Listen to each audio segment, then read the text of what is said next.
Hello everyone, welcome to my YouTube channel. My name is Onesimus and you are Onesimus the Fashionable Nurse. Many people have been asking me about my channel, that which people is it focused on.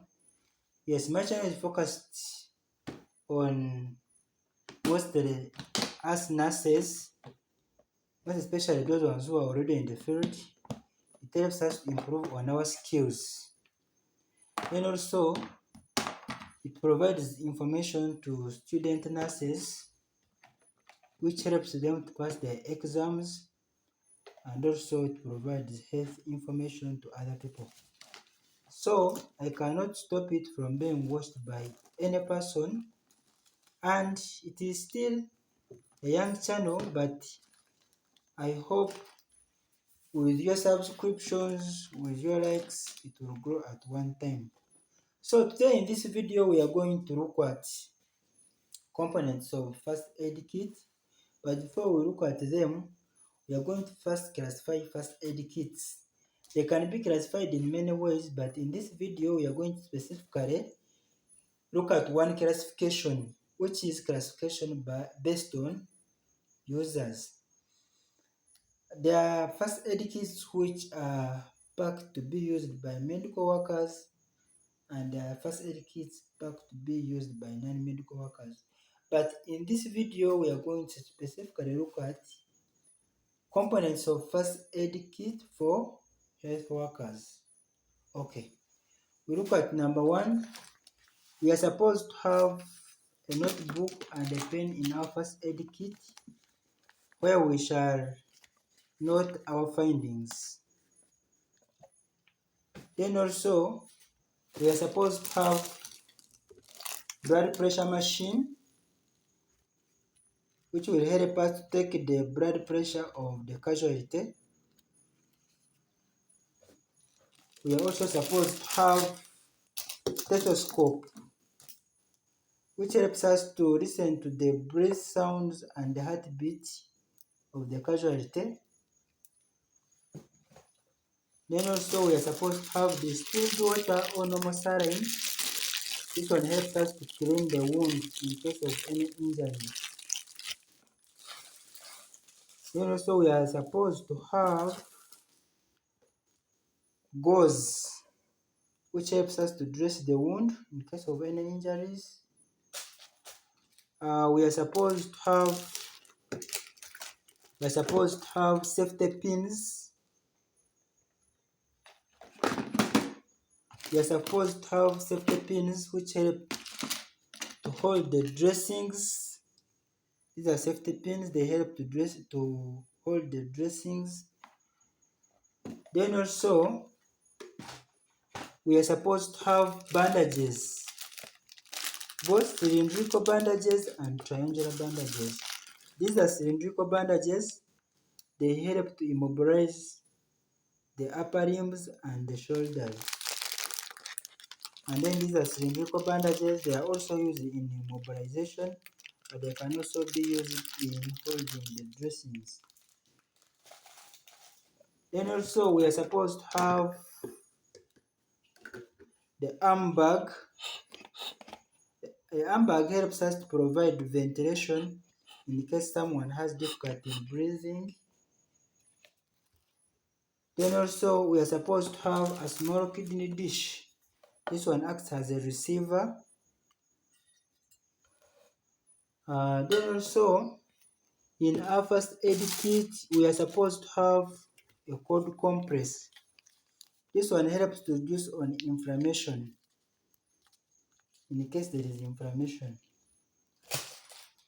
In our first aid kit we are also supposed to have emergency drugs.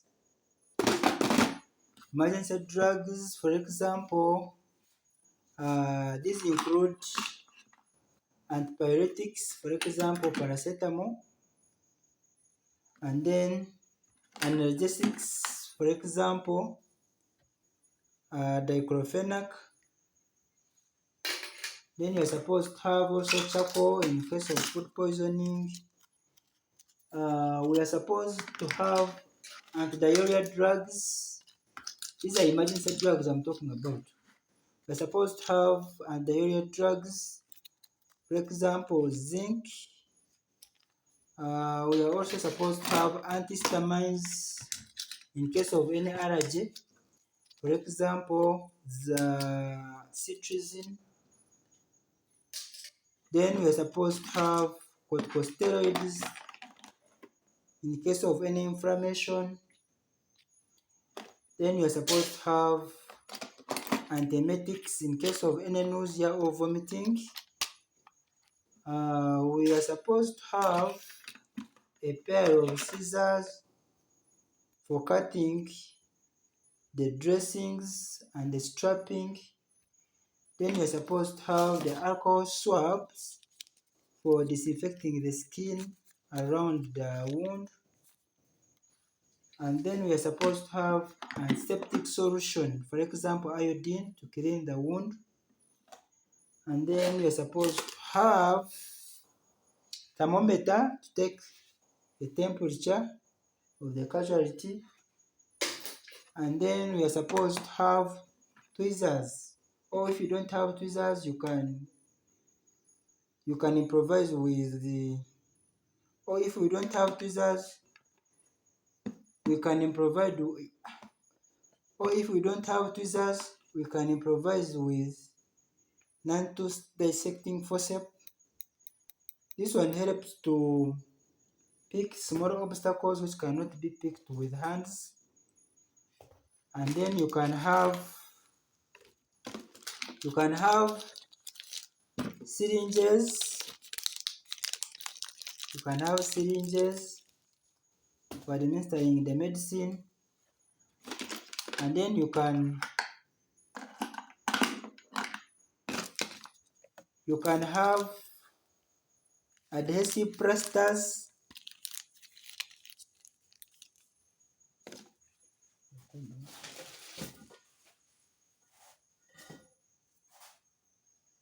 You can have band aids.